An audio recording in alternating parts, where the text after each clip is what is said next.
Дараагийн мэдээг танилцуулъя. Оросын албаны улсын зүгээс Украиний эсрэг дайралтаа үргэлжлүүлсэн байна. За энэ удаад тус улсын зүгээс томоохон дайралтыг бол Украиний эсрэг хийсэн. За үүний улмаас 4 хүн амнасаа алдаж хэд хэдэн хүн шархсан тухай мэдээллийг Украиний талаас өгч байна. Украиний ерөнхийлөгч Владимир Зеленский Киев хот Оросын албаны улсын дайралтын гол байр болсон гэж мэдгдсэн боловч бусад бүс нутагт мөн цохилт өгсөн байна. Нийтдээ 100 орчим хүн шархсан. Нийслэл болон бусад бүс нутагт 4 хүн нас барж шөнийн турш бүс нутагт болвол чанга дэлбэрэлтийн дуу сонсогдсон байна. Олон 10 орон сууцны барилга, сургууль, дуурайн театр, музей эвдэрсэн.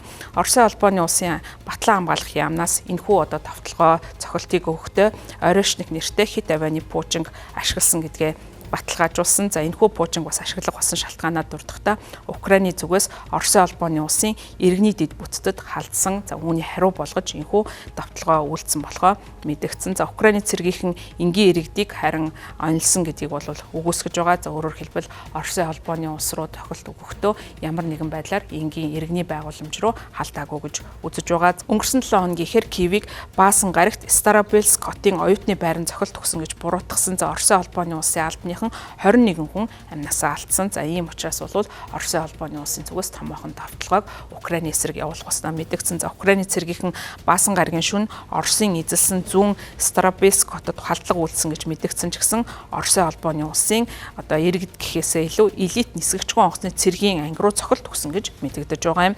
За Украиний агаарын цэргийнхэн Бэм гарагийн орон нутгийн цагаар 18 цагаас эхлэн нийтдээ 90 пуужин 600 гаруй нисгэгчгүй онгоц илрүүлсэн гэж мэдэгдсэн. За эхний мэдээллээр 55 баллистик болон далавчд пуужин 549 нисгэгчгүй онгоцыг буудаж унгайсан. За эсвэл амдаж унгаахыг оролцсон болвол 19 пуужин байндаа хүрсэн байж болцшгүй гэж мэдэгдэж байгаа. За түүнчлэн 54 байршилд 16 пуужин шууд за 51 нисгэгчгүй онгоц цохилт өгсөн болохыг хүлээн зөвшөөрч байгаа. Орон сууцны барилга, худалдааны төв, яаралтай тусламжийн барилгуудад цохилт өгсөн гэж Украиний талаас мэдэгдэж байгаа. За Украиний ерөнхийлөгч Зеленский хэлэхдээ зөвхөн нийслэлд 69 хүн шархсан, усан хангамжийн байгууллагад халдлага үйлдсэн. За мөн Киев дэх Чернобылийн музейг бол сүйтгэсэн гэдгийг онцолж байгаа.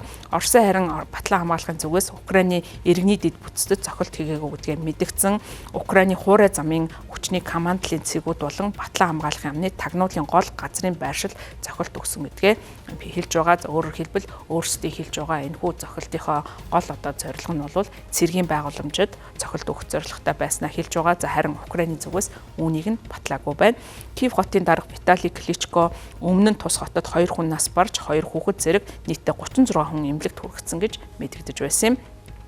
Киевийн бүс нутагт мөн 2 хүн амнасаа алдсан гэж бүс нутгийн захирагч Николай Клашник хэлсэн байна. За тэрээр хэлэхдээ инх тайван хүмүүсийн эсрэг санаатай үйлдсэн террорист таалдаг гэж энэхүү халдлагыг тодорхойлоод онцгой байдлын алба бүх газарт ажиллаж байгаа гэдгийг нэмж хэлсэн байна. Украиний харин гадаад хэргийн сайд Андрей Сибяхагийн хэлснээр Киевээс гадна Черкаси, Харьков, Одесс, Полтава, Суми, Житомир зэрэг мужуудад халдлага болсон гэдгийг мэдэгдэж байгаа. За энэ халдлага нь Оросын холбооны улсын зүгээс одоо Зеленскийгийн хувьд бол мэдээлэл гаргасантай дараагаар нь болж байгаа юм. За Зеленский ерөнхийлөгчийн хувьд Оросын холбооны улсыг халдлага үйлдэхэд төлөвлөж байгаа, оройшик пуужинг ашиглахаар бэлдэж байгаа магадгүй гэсэн энэ зүйлийг хэлсэн.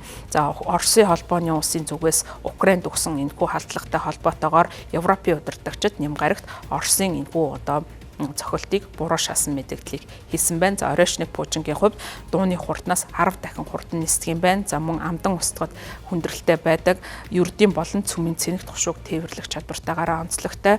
За энэ үйл явдал нь Оросын албаны улс тухайн одоо Украинтэй хийж байгаа дан байлдааны үйл ажиллагаанд 3 дахь удаа оройшник пуужинг ашиглаж байгаа тохиолдол болж байгаамаа.